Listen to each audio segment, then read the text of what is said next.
வணக்கம். இன்னைக்கு நம்ம பார்க்க போறது ஒரு சின்ன விஷயம் மாதிரி தெரியும். ஆனா அதுக்குள்ள ஒரு பெரிய உலகமே இருக்கு.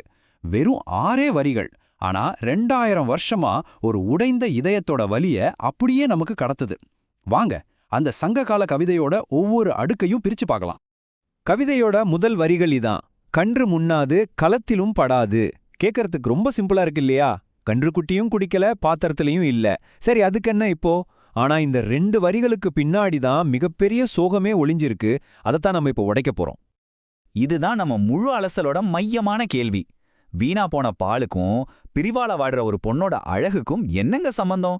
இந்த ஒரு ஓமை எப்படி இவ்ளோ சக்தி வாய்ந்ததா மாறுது? வாங்க அதை ஸ்டெப் பை ஸ்டெப்பா புரிஞ்சுக்கலாம். நம்ம பயணம் இப்படிதான் இருக்க போகுது. முதல்ல அந்த பாலோட ஓமைய பிரிச்சு மேய போறோம். அப்புறம் இதை எழுதின புலவர் யாரு, அவங்க கதை என்னன்னு தெரிஞ்சுக்கலாம். அடுத்து சங்க காலத்துல பிரிவை எப்படி ஒரு நிலப்பரப்போட பார்த்தாங்கன்னு பார்த்துட்டு அந்த கவிதையில ஒளிஞ்சிருக்கிற கலாச்சார ரகசியங்களை அலசி கடைசியா இந்த கவிதை எப்படி 2000 வருஷம் கழிச்சு இன்னைக்கும் நம்ம கூடவே இருக்குன்னு பார்க்க போறோம். சரி, இப்போ நேர விஷயத்துக்கு வருவோம்.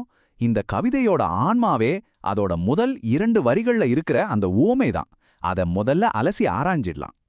இங்க ஒரு செம பேலன்ஸான ஒப்பீட்ட பாருங்க. ஒரு மாடு கறக்கிற பால், அதுக்கு முதல் உரிமை யாருக்கு? யோசிச்சு பாருங்க, அதோட கண்ணுக்குட்டிக்கு தான். ஆனா இங்க அந்த பால் கண்ணுக்குட்டிக்கும் கிடைக்கல. அதே மாதிரி ஒரு பெண்ணோட அழகு, அவளோட இளமை, அது முதல்ல அவளுக்கு சந்தோஷத்தையும் தன்னம்பிக்கையும் கொடுக்கணும். ஆனா காதலன் பிரிஞ்ச துக்கத்துல அவளோட அழகு அவளுக்கே பயன்படாம அவளுக்கே சந்தோஷம் தராம இருக்கு. இது முதல் கட்ட இழப்பு. அடுத்து கன்று குடிச்சது போக மிச்ச பால் தான் பாத்திரத்துல கறக்கப்பட்டு வீட்டுக்கோ சமூகத்துக்கு பயன்படும். ஆனா இங்க என்ன ஆச்சு? அந்த பால் பாத்திரத்துக்கும் போய் சேரல, தரையில கொட்டி வீணா போச்சு. அதே மாதிரி அவரோட அழகு அவரோட காதலனுக்கு, அதாவது அவரோட எண்ணெய்க்கு பயன்படணும். ஆனா அவனு கூட இல்லாததால அதுவும் அவனுக்கு உதவல. ஆக முதல் உரிமையாளரான கன்றுக்கும் இல்ல, அடுத்த உரிமையான சமூகத்துக்கும் இல்ல. அதே மாதிரி அவளோட அழகு அவளுக்கும் இல்ல, அவரோட காதலனுக்கும் இல்ல. மொத்தமா வீணாகுது. என்ன ஒரு பவர்ஃபுல்லான சிமிலி! இந்த கவிதையில ஒரு வில்லனே இருக்கான். அவன்தான் இந்த பசலை. இது வெறும் சோகம் கிடையாது, மனசுல இருக்கிற வலி உடம்புல நோயாவே வெளிப்படுது. தலைவி விரக்தியோட உச்சத்துல பசலை உணியர் வேண்டும்னு சொல்றா. அதாவது இந்த பசலை நோய் என் அழகை தின்னுட்டு போகட்டும் பரவாயில்லைன்னு சொல்ற அளவுக்கு அவன் மனசு உடைஞ்சு போயிருக்கா. சரி, இவ்ளோ ஆழமான ஒரு கவிதையை எழுதுனது யாரு? வாங்க புலவர் வெள்ளி வீதியார பத்தி தெரிஞ்சுக்கலாம். ஏன்னா அவரோட வாழ்க்கை கதைக்கும் இந்த கவிதைக்கும் ஒரு ஆழமான தொடர்பு இருக்குன்னு சொல்றாங்க. சங்க காலத்துல பல பெண் புலவர்கள் இருந்தது எவ்வளவு ஆச்சரியமான விஷயம் பாருங்க. வெள்ளி வீதியார் அதுல ரொம்ப முக்கியமான ஒருத்தர். பெண்களோட மன உணர்வுகளை, குறிப்பா பிரிவோட வழிய ரொம்ப ஆழமா பதிவு செஞ்சிருக்காங்க. இதுவே அந்த காலத்துல பெண்களோட சிந்தனைகளுக்கு எவ்வளவு மதிப்பு இருந்ததுன்னு காட்டுது. இதுல சுவாரஸ்யமான விஷயம் என்னன்னா, அவங்களோட வாழ்க்கையே ஒரு தேடலா இருந்ததா ஒரு கதை இருக்கு. பிரிஞ்சு போன கணவனை தேடி ஊரூரா அலைஞ்சதா சொல்லுவாங்க. ஒருவேளை அவங்க வாழ்க்கையில பட்ட அந்த வலிதான் அவங்க கவிதைகள்ல இவ்வளவு உயிரோட்டமா வெளிப்படுதோ? அதனாலதான் அவரோட வரிகள் 2000 வருஷம் கழிச்சும் நம்ம மனசை நேரடியா தாக்குது. சங்க இலக்கியம் ஒரு தனி உலகம்.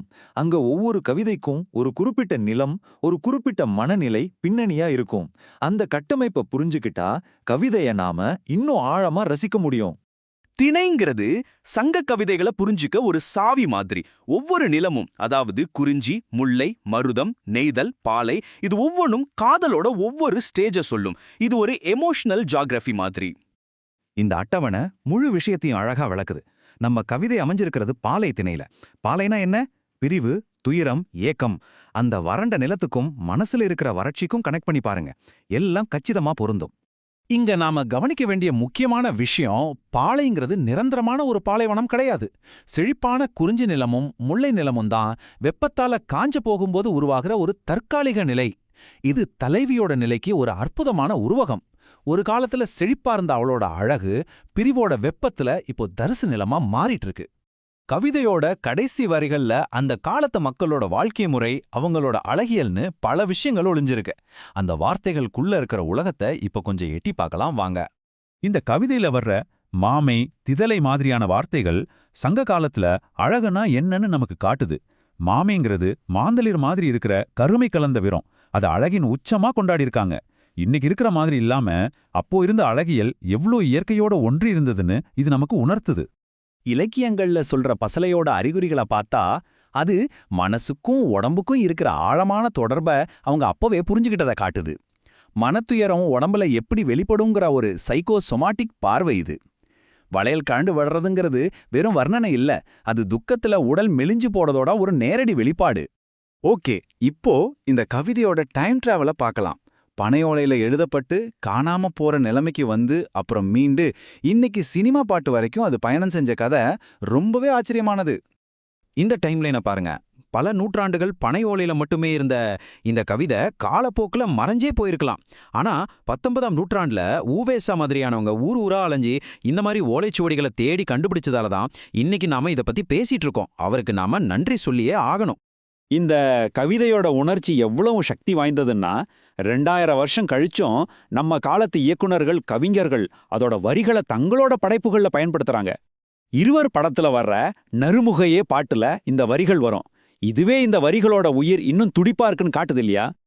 சுருக்கமா சொன்னா இந்த கவிதை நமக்கு ஒரு முக்கியமான விஷயத்த சொல்லுது. அழகுங்கிறது தனியா வச்சு ரசிக்கிற ஒரு பொருள் இல்ல. அது பகிரப்படும்போது, ரசிக்கப்படும்போது தான் அது முழுமை அடையுது. அது தனிப்பட்ட விஷயம் இல்ல, அது ஒரு உறவு சம்பந்தப்பட்டது. கடைசியா உங்களுக்காக ஒரு கேள்வி. அழகு, கலை இதெல்லாமே மத்தவங்களோட பகிர்ந்துக்கும் போது தான் அதுக்கு அர்த்தம் கிடைக்குதுன்னா, யாருக்கும் காட்டாம நமக்காக மட்டுமே நாம உருவாக்கிக்கிற படைப்புகளோட மதிப்பு என்ன? அதுவும் மதிப்பு வாய்ந்ததா இல்லையா? யோசிச்சு பாருங்க.